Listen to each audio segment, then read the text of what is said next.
안녕하세요. 공포학과 M교수입니다. 오랜만에 크리피파스타 강의를 준비해봤습니다.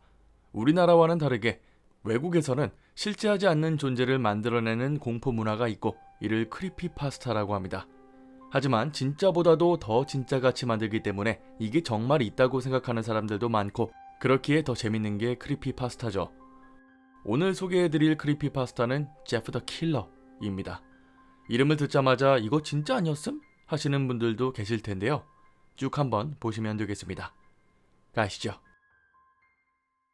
2008년 킬러 제프라는 닉네임을 사용하는 사람이 미국의 한 UCC 사이트에 사진 하나를 올립니다. 아마 공포 마니아들이라면 한 번쯤 이 사진을 보시고 놀라신 분들도 많을 텐데요. 덜렁 이 사진 하나를 올렸지만 크리피파스타 4챈 등에서 유저들이 스토리를 만들기 시작하죠. 유저들은 이 사진의 주인공이 살인마 제프이며 입을 스스로 찢고 과거의 불행한 사건 때문에 살인을 저지르는 사람으로 만들어냈는데요. 완성된 이야기는 다음과 같습니다. 어느 지방 신문에 익명의 살인마가 연쇄살인을 저지른다는 소식이 실렸다. 그리고 그 살인마에게 살아남았다고 주장하는 소녀는 그가 검고 불길하게 생긴 눈과 길고 끔찍한 미소를 가진 모습, 그가 자신과 아버지를 죽이려 한다는 주장을 했다. 제프는 그의 가족과 새로운 곳으로 이사를 간다. 새로운 집이 마음에 드는 그였으나 예전부터 느껴온 알 수 없는 충동이 느껴지는 것을 발견한다. 다음 날 그의 형인 리우와 학교를 가기 위해 버스를 기다리는 도중 3명의 소년이 그들에게 다가온다. 그들은 버스를 타기 위해선 자릿세를 내야 한다며 칼을 꺼내 형제를 위협하고 지갑을 뺏었다. 제프는 다시 한번 알 수 없는 충동이 느껴지는 것을 발견하고 결국 제프는 리우와 자신을 위협하는 3명의 소년을 공격한다. 그날 밤 아니나 다를까 소년들의 엄마와 동행한 경찰이 그의 집을 방문한다. 한 소년의 엄마가 제프에게 왜 자신의 아이를 찔렀냐며 화를 냈다. 제프는 소년들이 먼저 시비를 걸었다고 말했으나 경찰관들은 믿지 않았는데 목격자들이 형제가 소년을 칼로 찌르고 도망가는 것만 보았을 뿐 그 전 상황은 보지 못했기 때문이다.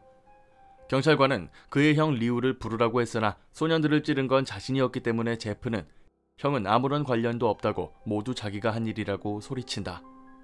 그러나 그 순간 리우가 나타나 어디서 났는지 모를 상처와 멍을 보여주면서 소년들을 폭행한 건 자신이라며 제프에게 거짓말하지 말라고 외친다. 실랑이 끝에 결국 리우가 끌려가게 되었고 그는 소년원에 갇히게 된다.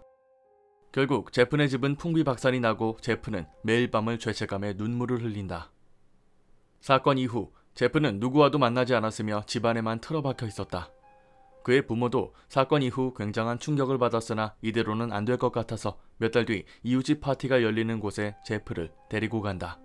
그러나 그곳에 제프에게 칼이 찔렸던 3명의 소년이 찾아온다. 소년들은 어른들이 파티에 정신없는 걸 틈타 제프를 공격했다. 소년 한 명이 제프의 어깨를 칼로 찌르자 제프는 비명을 지르며 쓰러지고 소년들은 제프를 마구잡이로 밟기 시작했다. 제프가 피투성이 얼굴로 집 안으로 도망쳤으나 소년들은 그를 붙잡아 다시 폭행하기 시작했다. 순간 제프 안에 있는 무언가가 부러졌다. 예전부터 느껴오던 알 수 없는 감정이 무엇인지 이제야 알 것 같았다.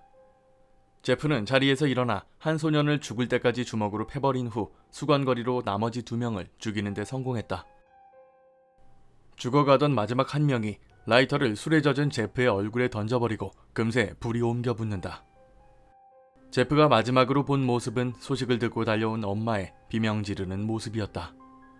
그리고 목격자들의 증언으로 리우가 풀려났다. 제프가 일어난 곳은 병원. 그의 얼굴은 붕대로 감겨 있었고 부모는 안도의 눈물을 흘리고 있었다. 며칠 뒤 얼굴에 둘렀던 붕대를 푸는 날 엄마와 아빠는 모두 긴장된 모습으로 제프를 지켜보고 있었다. 드디어 마지막 붕대가 떨어져 나가고 엄마는 비명을 지른다. 제프는 화장실로 달려가 자신의 모습을 확인해 본다. 그의 모습은 사람의 모습이 아니었다. 그의 입술은 진한 검붉은 색으로 타 있었고 얼굴은 하얀색으로 변해 있었다.